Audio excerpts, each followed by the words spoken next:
भाई चीन ने इंडिया को चारों तरफ से घेर लिया है और अब भारत को सिर्फ चीन और पाकिस्तान नहीं बल्कि और भी महाजों पर बहुत बड़े सरप्राइज मिलने जा रहे हैं। अच्छा, इससे पहले इट वाज अनऑफिशियल बट अब चीजें ऑफिशियल हो चुकी हैं। वहीं दूसरी जानिब पाक इंडिया पानी की जंग, उसमें तीसरे मुल्क की एंट्री हुई है और यह भी इंडिया के लिए एक धचका है। बिस्मिल्लाहिर्रहमानिर्रहीम, अस्सलाम वालेकुम नाज़रीन इकराम, मैं हूं मखदूम शाहबुद्दीन और आप देख रहे हैं मेरा फेसबुक और यूट्यूब चैनल। उम्मीद करता हूं आप सब लोग बखैर वाफियत होंगे और जहां भी होंगे अपने अहले खाना समेत खुश भी होंगे और महफूज भी।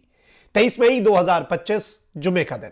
नाज़रीन इकराम, इस वक्त इंडिया को चारों तरफ से घेर लिया गया है और अब जो होने जा रहा है वो इंडिया के वहमो गुमान में भी नहीं था और अब बाज़ाब्ता तौर पर इस खित्ते की जियोपॉलिटिक्स जो है उसमें एक ऐसा टर्न आएगा और अब जो ब्लॉक्स बनने जा रहे हैं, अब इस हवाले से जो पाकिस्तान के फॉरेन मिनिस्टर को चाइना ने बुलवा भेजा और वहां पर जो चीजें डिस्कस हुई और बहुत कुछ ऑफिशियल हुआ, बहुत सी चीजों के अंदर पाकिस्तान को गो अहेड दिया गया, बहुत सी चीजों के अंदर चीजों को फाइनलाइज किया गया। उसके बाद अब बाज़ाब्ता तौर पर जो अनाउंसमेंट है वो इंडिया के लिए एक बहुत बड़ा सरप्राइज है। एक तरफ ये अनाउंसमेंट इंडिया के लिए बड़ा सरप्राइज है, तो वहीं दूसरी जानिब पाकिस्तान और इंडिया की जो पानी की जंग है उसमें तीसरे मुल्क की एंट्री हुई है और ये तीसरे मुल्क की जो एंट्री है ये इंटरेस्टिंग है क्योंकि इंडिया जो है वो अब आलमी सतह पर तनहा होता जा रहा है।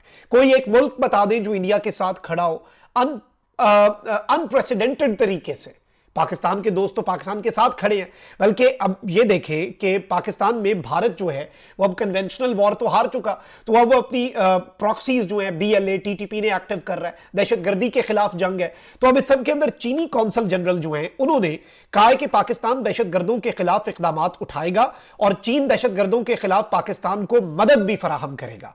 बलूचिस्तान इकोनॉमिक फोरम को 33 और CPEC को 12 साल मुकम्मल होने पर कराची में चीनी कौंसल खाने में एक तकरीब मुनक्किद की गई। मीडिया से गुफ्तगू में चीनी कौंसल जनरल योंग विंग यांग ने गुज़श्ता रोज खुजदार में स्कूल वैन पर होने वाले दहशतगर्द हमले की सख्त अल्फाज में मजम्मत भी की। उन्होंने कहा कि पाकिस्तान दहशतगर्दों के खिलाफ इकदाम उठाए, चीन दहशतगर्दों के खिलाफ पाकिस्तान को मदद भी फराहम करेगा और इस सब के अंदर इन्होंने कहा कि उम्मीद है कि हुकूमत पाकिस्तान दहशतगर्दी के खिलाफ ठोस इकदाम करेगी और उनका नेटवर्क खत्म करेगी। हम पाकिस्तान की दहशतगर्दों के खिलाफ लड़ाई की हिमायत करते हैं। अब चीन की तरफ से स्टेटमेंट का आना यह बड़ा इंपॉर्टेंट है कि चाइना यह कह रहा है कि हम पाकिस्तान की गवर्नमेंट को कहते हैं कि तुन के रख दो इन्हें और हम आपके साथ हैं, यानी भारत की प्रॉक्सीज के नेटवर्क को खत्म करो, सिर्फ दहशतगर्दों को नहीं। अब एक तरफ इस स्टेटमेंट को समझिएगा, वहीं दूसरी जानिब अफगान सरजमीन पाकिस्तान में दहशतगर्दी के खिलाफ इस्तेमाल हो रही है। अच्छा, चाइना के लिए पाकिस्तान में दहशतगर्दी इशू क्यों है? क्योंकि वो सिर्फ दहशतगर्दी पाकिस्तान के खिलाफ नहीं है, वो दहशतगर्दी पाकिस्तान और चाइना के खिलाफ है। चाइना पाकिस्तान इकोनॉमिक कॉरिडोर जो कि बेल्ट एंड रोड इनिशिएटिव का हिस्सा है, उसे नाकाम बनाने के लिए BLA को फंडिंग की जाती है ताकि वो उन प्रोजेक्ट्स पर हमलावर हो सके। इसी तरीके से अफगानिस्तान की सरजमीन इस्तेमाल होती है, वहां से सारा मामला होता है, वहां से हैंडलर, इवन सानिया जाफर एक्सप्रेस के हैंडलर्स जो हैं सैटेलाइट फोन्स के जरिए अफगानिस्तान में बैठे लोगों के साथ वो राब्ते में थे और ऑल दो पीछे से डोरें उनकी अफगानिस्तान से फिर नई दिल्ली तक थी, उन्होंने इस तरह से नेटवर्क बनाया हुआ है। अब आप ये देखें कि चाइना में जो दौरा हुआ है ना, मैंने आपको बताया कि ये दौरा आने वाले सालों में याद रखा जाएगा। चाइना ने कुछ प्लान किया हुआ है और चाइना में जो पाकिस्तान के वजीर खारजा गए और वहां पर पहले उन्होंने आपस में चीजें डिस्कस की, फिर अफगानिस्तान वालों को बुलाकर भेजा, वो अफगानिस्तान के साथ ट्राइलेटरल मुज़ाकरात किए, अफगानिस्तान की गवर्नमेंट को कह दिया कि भाई देखें ये जंग जो है ना दहशतगर्दी के खिलाफ, ये सिर्फ पाकिस्तान की नहीं है, ये हमारी भी है। ये दो हम फरीक बैठे हैं, हमने दहशतगर्दी के खिलाफ लड़ना है।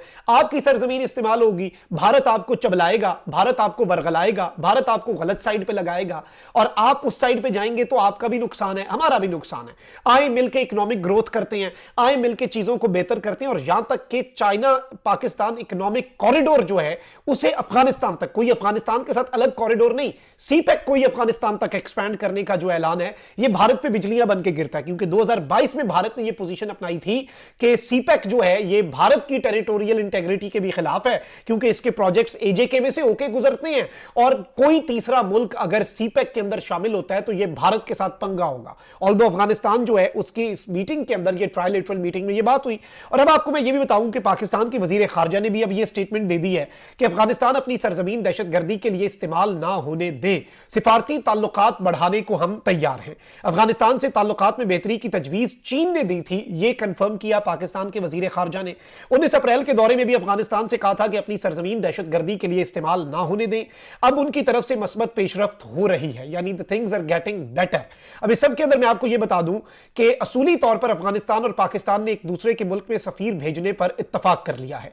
अब यह इतनी बड़ी बात क्यों है? क्योंकि याद रखिएगा कि अफगानिस्तान में जो इस वक्त हुकूमत है उसे मुकम्मल तौर पर रिकॉग्नाइज नहीं किया जाता, उसे अफगानिस्तान की अबूरी हुकूमत कहा जाता है। और पाकिस्तान और चाइना के अगर ब्लॉक में यह आता है अफगानिस्तान, तो पाकिस्तान और चाइना इन्हें रिकॉग्नाइज करेंगे, जो कि इनके लिए सबसे बड़ी चीज है कि इन्हें मुकम्मल तौर पे एक लेजिटिमेट गवर्नमेंट और एक लेजिटिमेट स्टेट के तौर पे अगर रिकॉग्नाइज किया जाता है तो आई थिंक ये एक बहुत बड़ी डेवलपमेंट होगी।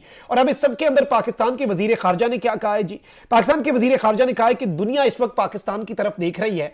Pakistan must form block with Afghanistan, China and Bangladesh, कि पाकिस्तान को अब लाजमी तौर पर पाकिस्तान को चाइना, पाकिस्तान, अफगानिस्तान और बांग्लादेश, ये 4 मुल्कों का एक ब्लॉक बनना चाहिए। अब ये क्या आपको लगता है हवा में तीर चला दिया है? बांग्लादेश को इस इक्वेशन में कैसे डाल दिया? बांग्लादेश में अब दौरा भी है पाकिस्तान के वजीर खारजा का। बांग्लादेश के जो चीफ एडवाइजर हैं गवर्नमेंट जो चला रहे हैं वो अब चाइना गए हैं। चाइना के साथ मिलकर वो चिकन्स नेक के ऊपर सर पे इंडिया के एयरबेस बना रहे हैं वहां पे। और एयरबेस के अंदर अब कहा जा रहा है कि चाइना और पाकिस्तान मिलकर बांग्लादेश को, ब्रदरली इस्लामिक कंट्री बांग्लादेश को, वो एयरबेस बना के देंगे। इंडिया जो है उसने बांग्लादेश के सामान के लिए अपने पोर्ट्स बंद कर दिए हैं। इंडिया ने $770 मिलियन की जो अफगानिस्तान के साथ बांग्लादेश के साथ ट्रेड थी वो रोक दी है, जो कि 42% ट्रेड है। 42% ट्रेड ही एक साथ रोक दी। तो इंडिया का वहां पे ऑलरेडी फड्डा चल रहा है, क्योंकि इंडिया ये समझता है कि बांग्लादेश हमारी कोई कॉलोनी है। भाई बांग्लादेश एक सॉवरन मुल्क है, उनका अपना फायदा नफा नुकसान वो देखेंगे। और इसीलिए जो पाकिस्तान के वजीर खारजा ने बात की है ये चाइना के दौरे के बाद कि अब 4 मुल्कों का एक ब्लॉक बनेगा, 4 मुल्कों का एक अलायंस बनना चाहिए और इस अलायंस की बहुत ज्यादा जरूरत है। वो 4 मुल्क कौन से हैं? चाइना, पाकिस्तान, अफगानिस्तान और बांग्लादेश, यानी इन 4 मुल्कों को अब इकट्ठा होना होगा। इसका एक ही मतलब है कि इस वक्त भारत को चारों तरफ से कोई एक साइड जो है वो चाइना छोड़ने नहीं जा रहा जहां से भारत को घेरा ना चाहे।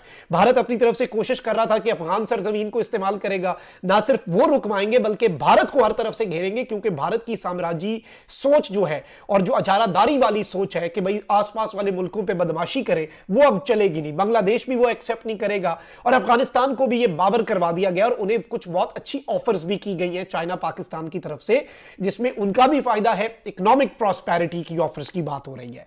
अब वहीं दूसरी जानिब मैं आपको यह बता दूं कि अल जजीरा ने क्या लिखा। अल जजीरा कहता है कि Pakistan recommits to China bond amid Trump shadow over India ceasefire. अब ये जो तज्जिया है ना अल जजीरा का, यह बहुत इंपॉर्टेंट है, इसे समझे। वो कहते हैं कि ट्रंप ने ये जो ट्रंप की छाप है इंडिया पाकिस्तान सीज फायर पे, जिसकी वजह से ट्रंप का इन्फ्लुएंस बढ़ रहा है इंडिया पर भी और पाकिस्तान पर भी। और ट्रंप लगातार कह रहा है कि हम पाकिस्तान के साथ ट्रेड बढ़ाएंगे, लेकिन पाकिस्तान के वजीर खारजा का चीन जाना और वहां पर दौरा करना यह रीकमिटमेंट है चाइना के साथ कि भाई वट एवर हैपन्स, हम चाइना वाली साइड से हम सज्जे खबे नहीं हो सकते, क्योंकि एक ग्रेटर गेम में देखें तो अमेरिका और चाइना भी तो राइवल्स हैं।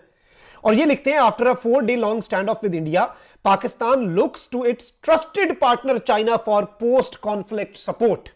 इंडिया के साथ 4 दिन की जंग के बाद पाकिस्तान अब अपने काबिल एतमाद साथी चाइना जो है उसकी तरफ देख रहा है, ये इस जंग के बाद के सपोर्ट के लिए कि इकट्ठे अब कैसे आगे बढ़ना है। अब ये जो अल जजीरा और इंटरनेशनल मीडिया इस वक्त तज्जिया कर रहा है कि पाकिस्तान ने अपना वजन उठा के चीन के पलड़े में डाल दिया है and Pakistan has recommitted to the China bond, China के साथ एक रिकमिटमेंट अपनी वाजे कर दी कि भाई अमेरिका की छाप होगी, अमेरिका के साथ हम अच्छे ताल्लुकात चाहेंगे, लेकिन अल्टीमेटली हम चीन के साथ हैं और चाइना का जो ब्लॉक है। और अब पाकिस्तान के वजीर खारजा का यह स्टेटमेंट दे देना कि we should form a block of our own, जिसमें अफगानिस्तान होगा, जिसमें पाकिस्तान होगा, जिसमें चाइना होगा, जिसमें बांग्लादेश होगा, जिसमें इनकी गवर्नमेंट को रिकॉग्नाइज किया जाएगा। और इसके साथ साथ जो एयरबेस बनाया जा रहा है, यानी भारत को कोई एक साइड अब चाइना छोड़ने नहीं जा रहा। अरुणाचल प्रदेश में जो किया, अच्छा, वहीं दूसरी जानिब नाम तब्दील कर दिए चाइना ने। जो चिकन्स नेक पे हम एयरबेस बनाने जा रहे हैं, बेहतरीन किस्म का, दुनिया के बेहतरीन एयरबेसेस में से एक वहां पर बनेगा, जो बांग्लादेश की सरजमीन पे इंशाल्लाह, और बेहतरीन बनेगा बांग्लादेश की अवाम। और बल्कि मैं भी देख रहा था कि पाकिस्तान और चीन और अफगानिस्तान को बांग्लादेश के लोग मुबारकबादें दे रहे हैं। और इस्लामी मीडिया बांग्लादेश है, उसने ट्वीट किया कि कांग्रेचुलेशंस पाकिस्तान, आप जो एक अलायंस बना रहे हैं, और आई लव पाकिस्तान, वहां से अब ये नारे लग रहे हैं। इंडिया की तो इन्वेस्टमेंट डूब चुकी, हसीना वाजिद के साथ वो सब कुछ डाउन द ड्रेन चला गया। बांग्लादेश अब अपने आप को री एस्टैब्लिश कर रहा है एक इंटरनेशनल पावर के तौर पे, not just like an Indian colony. Bangladesh तो ये एस्टैब्लिश कर रहा है ना। तो अब इस सब के अंदर वक्त आ चुका है, और ये मुकम्मल तौर पर मैं आपको बता रहा हूं बड़े वसूख के साथ कि ये बहुत बुरे तरीके से घेरे गए हैं, और अब भारत का बाज़ाब्ता तौर पर बुरा वक्त आ चुका है। तो वहीं दूसरी जानिब मैंने आपको बताया था कि पानी की जंग के अंदर एक और मुल्क की एंट्री हुई है। अब अज़रबैजान के डॉक्टर अहमद शाहिदोव हैं, वो कहते हैं कि 2 से 3 जून को वियना में होने वाले SCE इजलास में मैं भारत की जानिब से अपनी सरजमीन से गुजरने वाले दरियाओं का पानी रोककर पाकिस्तान के आबी हुकूक की खिलाफ वर्जी का मामला उठाऊंगा। यानी अब उस इजलास के अंदर जिसमें पाकिस्तान नहीं है लेकिन भारत है, उसमें पाकिस्तान का दोस्त मुल्क अजरबैजान ये मसला उठाएगा कि भारत ये बात कैसे कर सकता है। हम हर बैनुल अक़वामी प्लेटफॉर्म पर अपने बरादर मुल्क पाकिस्तान के साथ खड़े हैं, इंसाफ और भाईचारा गालिब आएगा। और इन्होंने ये उर्दू में ट्वीट किया है पाकिस्तान की कौम के लिए बताने के लिए कि भाई हम भी आपका मुकदमा लड़ रहे हैं जहां जहां पर हमारे लिए पॉसिबल है। तो ये भी एक बड़ी इंटरेस्टिंग डेवलपमेंट थी जो आपके सामने रखना जरूरी थी। अपना बहुत ख्याल रखिए। निगमान, पाकिस्तान जिंदाबाद।